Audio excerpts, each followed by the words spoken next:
आज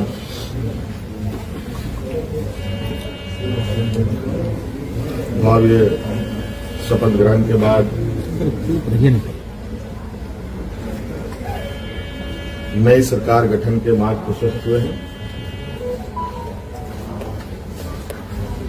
उसके पश्चात आज हम लोग प्रगति भवन में आए हैं और बहुत सारे बिंदुओं के साथ पदाधिकारियों को निर्देश भी दिया गया। उनमें से कुछ महत्वपूर्ण बिंदु हमारे सामने थी जिसका हम लोगों ने निष्पादन किया। आप सब लोगों ने देखा और आप सब लोगों को मालूम है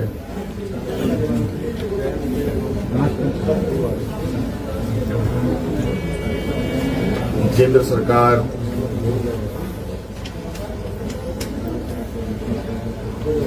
देश की रक्षा हेतु अग्निवीर जैसी कार्यक्रम को चला रही है।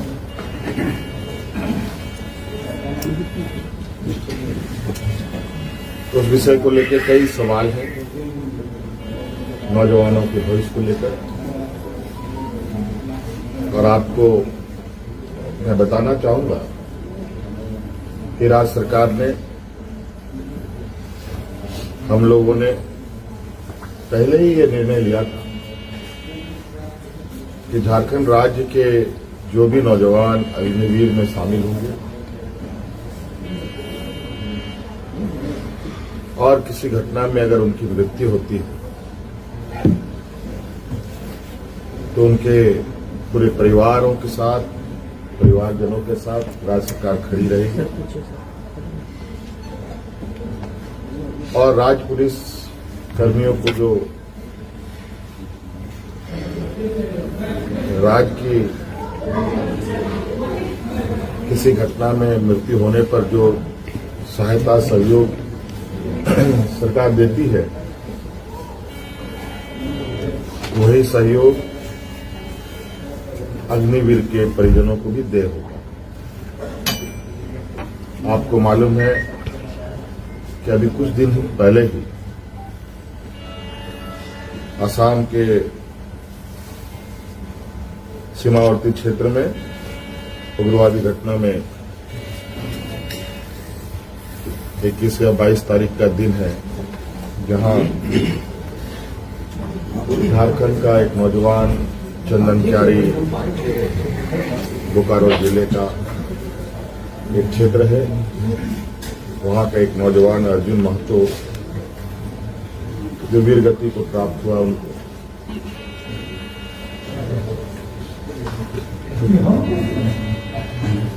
और आज हमने उनके परिजनों को बुलाया। उनके भाई को हम लोगों ने एक नियुक्ति पत्र दिया और 10 लाख रुपए अनुदान भी उन्हें उपलब्ध कराया गया और उनके भाई बलराम महतो बोकारो समाहरणालय में चतुर्थ वर्ग के पद पर उनको नियुक्त भी किया गया।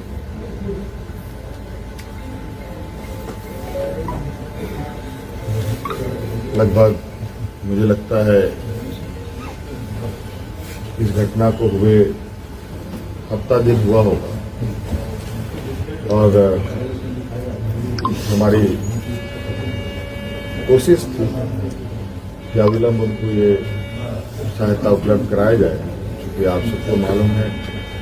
कि राज्य में आचार संहिता लागू था,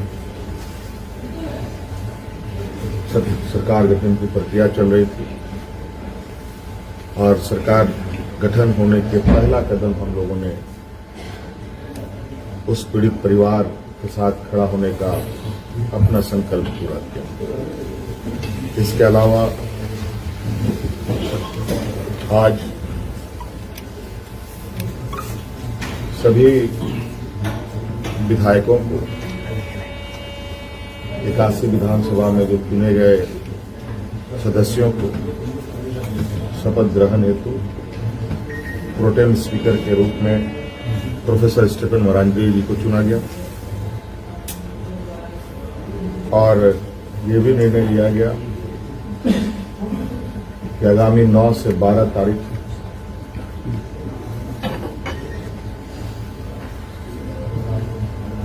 सरकार का प्रथम सत्र आहूत होगा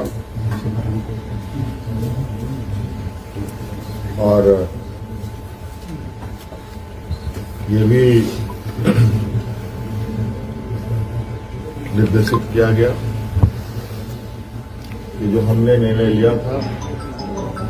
कि मैया सम्मान योजना के तहत दिसंबर माह से महिलाओं के खाते में 2,500 रुपये देने का उसे भुगतान किया जाएगा प्रति माह। केंद्र सरकार में हमारा जो बकाया है 1,36,000 करोड़ रुपया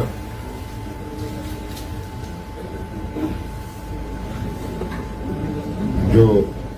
केंद्र सरकारी उपक्रमों पर है उसकी वसूली के लिए कानूनी कार्रवाई प्रारंभ की जाएगी।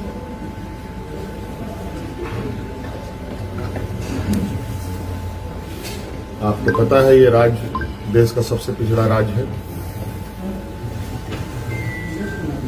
यहां पर सामाजिक सुरक्षा, सोशल सिक्योरिटी अत्यंत महत्वपूर्ण और आवश्यक है। इसके तहत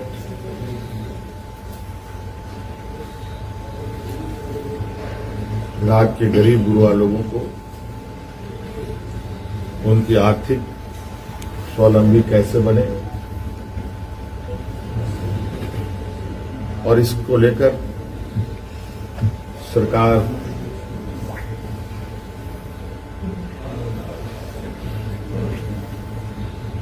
को अपनी आय बढ़ाने की आवश्यकता होगी। इसके लिए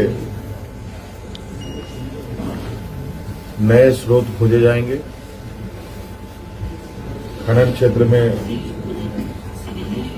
लागू या चल रहे पुराने करों की समीक्षा होगी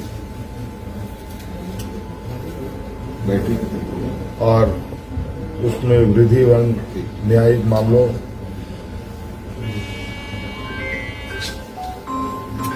जो लंबित है उन सबको त्वरित गति से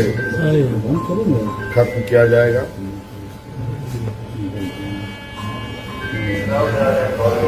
खनन क्षेत्र में कितने अधिक करें बढ़ाई जा सकती है इस पर सरकार आगे बढ़ेगी। आप सबको मालूम है कि हम लोगों ने उत्पाद सिपाही में भर्ती की प्रक्रिया पूरी कर ली है, लेकिन इस प्रक्रिया के तहत बड़े पैमाने पर नौजवानों की जाने गई हैं, जो बहुत ही दुखद घटना के रूप में हमारे सामने आया है।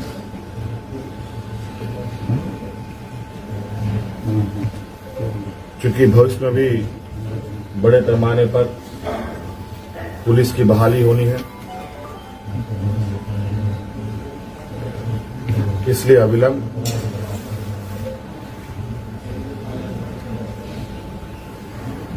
पीछे हुए नियुक्ति में जो घटना घटी है उसकी समीक्षा की जाएगी।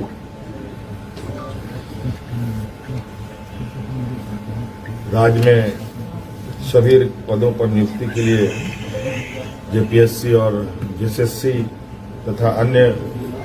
प्राधिकार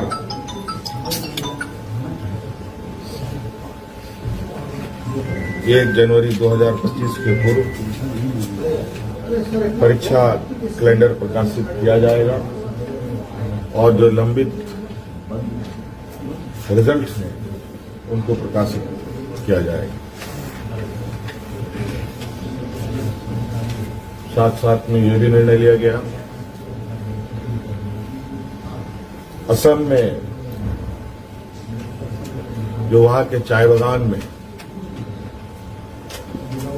बरसों बरस से यहां के मूल वासियों को ले जाया जा करके जो